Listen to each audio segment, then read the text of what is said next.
নমস্কার বিব্যক্তিত্ব থেকে। এই আজকেও সেই নারদের কথা। ব্রহ্মার অভিশাপে নারদকে এবার মানুষ হয়ে জন্মাবার অভিশাপ সে পেল। তখন তার জন্ম হলো এক দাসীর গর্ভে। সেই দাসী একজন ব্রাহ্মণের ঘরে কাজ করতেন।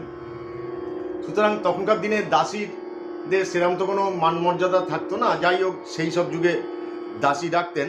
মানে বলা হচ্ছে যে নারদ নাকি মানে জারদ সন্তান।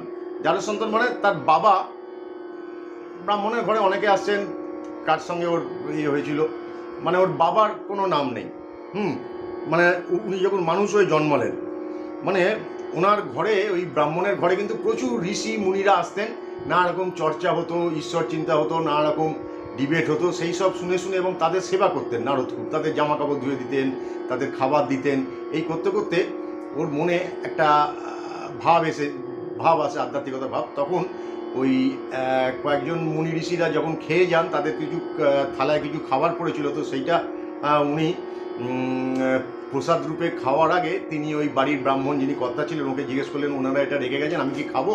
তখন উনি বললেন, হ্যাঁ তুমি খাও। ওইটা খাবার পরে উনি মনে হলো যে ওনার যেন একটা মনটা যেন একটা পরিশ্রুত হলো, মানে উনি নিজেই সেটা ফিল করলেন। কিন্তু মানে ওনার মা ওইখানে ছিলেন, উনি ছাড়া ওনার মায়ের তো আর কেউ নেই।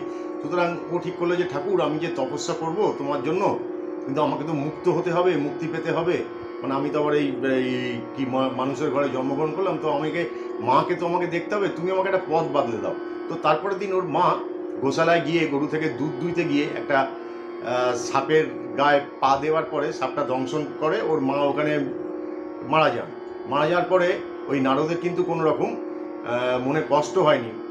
ও বললো যে তাহলে আমি মুক্তি পেয়ে গেলাম। তখন উনি ওই ব্রাহ্মণকে জিজ্ঞেস করলেন যে আমি কি এবার এখান থেকে চলে যেতে পারি আমি তপস্যা করতে? তখন ব্রাহ্মণ, যার ঘরে উনি থাকতেন, তো সে কোনো না করেনি। তখন উনি জঙ্গলে গিয়ে তপস্যা করলেন, আধ্যাত্মিক তপস্যা যেটা বলে, সেটা করার পরে উনি করে যাচ্ছেন।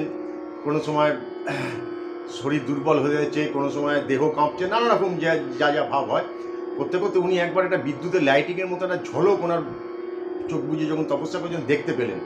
দেখে কিন্তু পরবর্তীকালে দেখলেন যে বিষ্ণুর যে জিয়াকি মুঠ শঙ্খচক্র গদা পদ্ম, সেই কিন্তু পরবর্তীকালে আবার উনি বললেন যে ঠাকুর আর একবার তুমি আমাকে দর্শন দাও। তখন বিষ্ণু বললেন, না, আর আমি দর্শন দিতে পারবো না, তুমি যেইটুকু তপস্যা করেছো এইটাই তোমার প্রাপ্য।